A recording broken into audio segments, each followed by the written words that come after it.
was Black Sabbath, Snowblind, from the album Black Sabbath Volume 4. And apparently, according to Black Sabbath, instead of Volume 4, that album was supposed to be called Cocaine. And the song we just heard was supposed to be called Cocaine. Apparently, they were hip deep in cocaine at that point, and they just wanted to, they just wanted art to reflect life. But this was back in the 70s, and there was no way that their music company was going to allow such a reflection of life. Nowadays, I don't know, is there anything that doesn't go in, I don't know, maybe like child molestation or, I don't know. Yeah, I don't think you'd see that on a major record, but all the independent guys. I mean, there's nothing really that, is out of bounds these days, right? Nope. Have you seen some of the names of some of these bands? YMC, abbreviated it for a reason. No, you can say that on the air. Your mother's crotch you're referring to? Yeah. You can say crotch. You just can't say the other C word for your mother. Yeah. That's a big FCC fine right there. Yeah, I mean, even the FCC, I don't know if it's because they're lazy or they look, they're just not, they're understaffed or, they're just getting a little more lenient. That's my thought. But they're even relaxing some of their Puritan-like attitudes. I mean, there's not too many words anymore that really, there's the one that I just referred to. Yep. Then there's the famous F word. Yep. Putting your mother before the F word. That's probably, unless you're a hip-hop guy. I don't know. I think that might be it. I mean, as far as the real forbidden. I still wish death upon the FCC. Well, yes. But, on the 8th day was created the Internet. And here we are. And I'm not exactly sure that the relaxation or the elimination of all censorship is necessarily a good thing for artistic creativity, because if there's some, actually maybe this is too serious of a topic for the Haunted Cabaret tonight. Yeah, I think there is. So I'll wrap it up. I'll say it really quick before I sound like I know anything. If there's no restrictions on what you can say or do as far as material, then you don't have to try as hard. I mean, you really don't. I'm saying, like, as far for an evil clown or for a horror talk show host, we can just basically, as Stephen King likes to say, I try to terrify. If I can't terrify, I horrify. If I can't horrify, I go for the gross out. If there's no restrictions at all on the material, it's easy to just like be lazy and go for the gross out. Which we don't mind, but I don't know. Should we try a little harder to entertain some of these people? Nope. I still think FCC must die. And I don't think we should bother trying any harder than we do now, so we're even. Right. All right, so we're good to go. FCC, I've said it before, your rights are taken away on that. Well, yeah. Well, I don't know. Now, that we're really not going to touch rights. Because that's politics. That's politics, yes. Yes, we'll leave that to Tony Jones. We'll leave that to all the people that care about the American Constitution. That does not include me.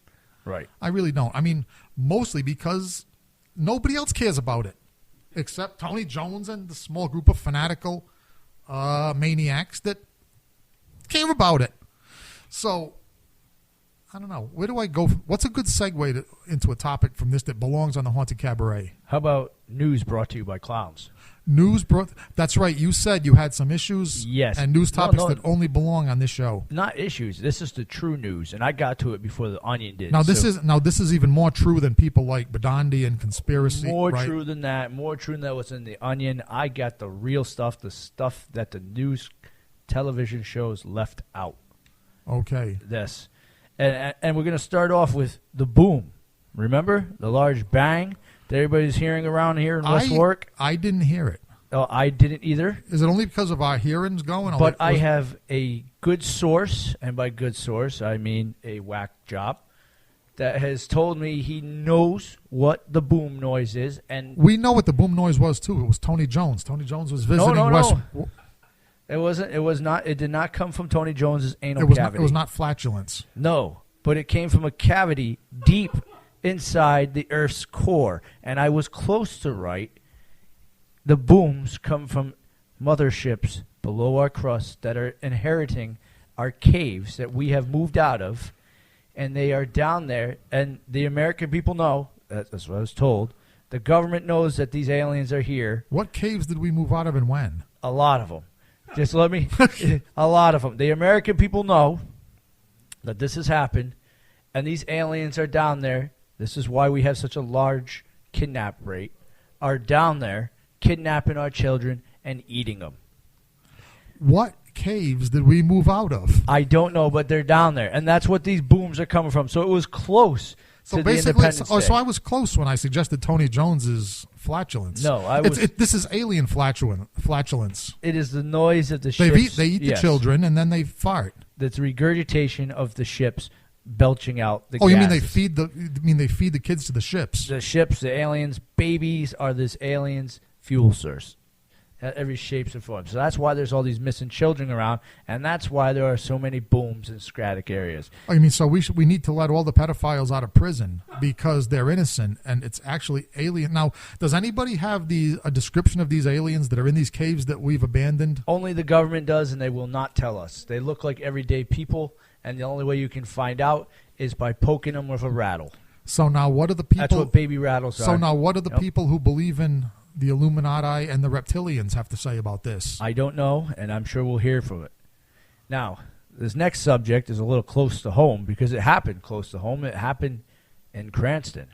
A shooting, something you love. A shooting in Cranston? Yeah, I know, I love shootings. A shooting in Cranston in a buffet parking lot done by the cops to stop a woman from running them over. Now, you would say it was just a woman in that car, and the sources say, no, sir, you are wrong. That woman was not the only person in that car. You know it.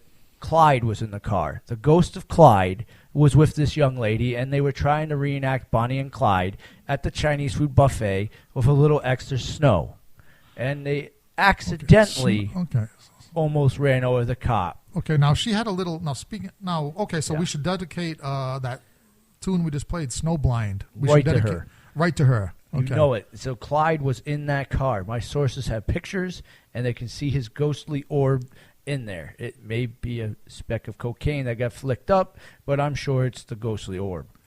That is what happened. And that was in Cranston. That was in Cranston. Now, for all our listeners, who might be beyond the boundaries of Rhode Island, the reason I asked that twice is because Cranston is one of those cities in Rhode Island that's basically boring and not known for anything except a bunch of... And it is boring. It had a bunch to be of yuppies. Someone from Central Falls to come down and start. No, the only thing good that ever came out of Cranston was I got my first oral sex from this girl from Cranston.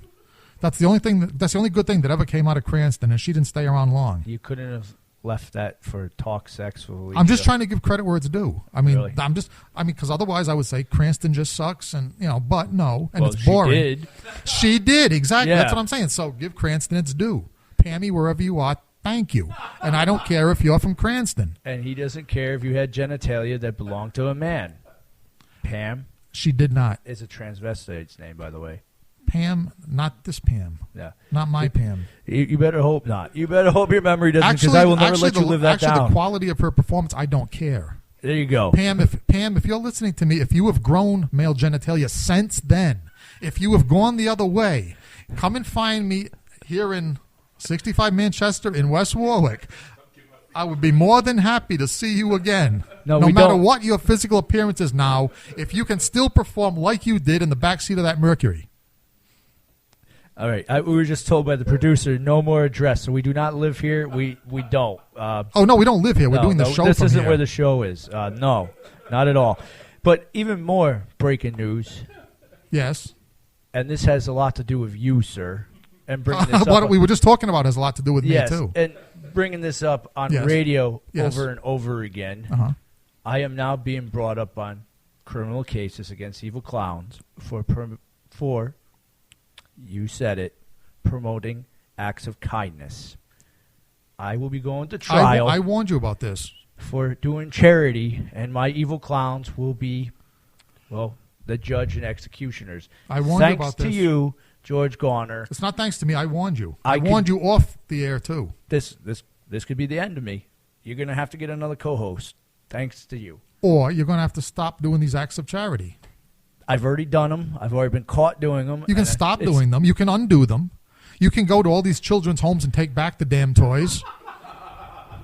Yes, I could. I mean, that would redeem you to a large extent right there. Break in after midnight to each child who has one of these toys for tot toys. And smash it. And, well, I was going to say take it back and take it away. Oh, here's an idea. I'll break into the food bank. I'll steal the canned goods to break the windows of these kids and throw them at the parents so I could break in and steal their toys and then eat the food while I'm smashing it in front of the kids. See, something. Well, that's a little extreme. I hadn't thought it all through. But yeah, you're on the right track. Yeah, so now So what's the you might problem? have to replace me with Why? Cyborg. I just gave you the way to redeem yourself. There's no redemption. I already have the trial. I can't get out of it. It's set forth, and it's going sometime. No way out in this year. No matter way what out. you do. They're already coming down from Hellpoint 2.0 and wherever else they're coming, and these are real evil clowns, not the ones that play once a year inside of a haunted house. And all these guys are. I'm being run up in criminal charges against evil clowns. Okay, now, what happens if you're convicted?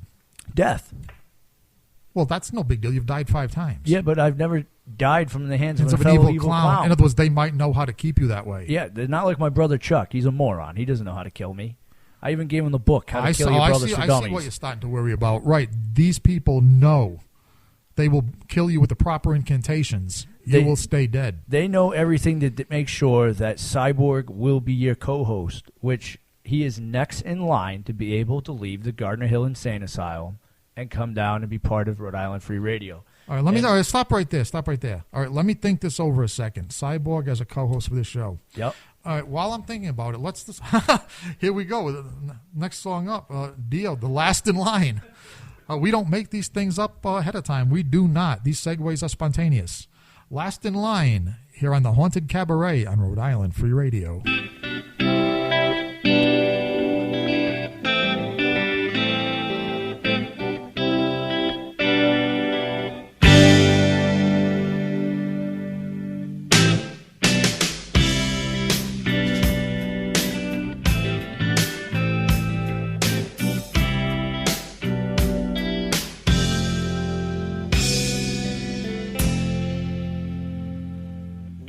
Shoot.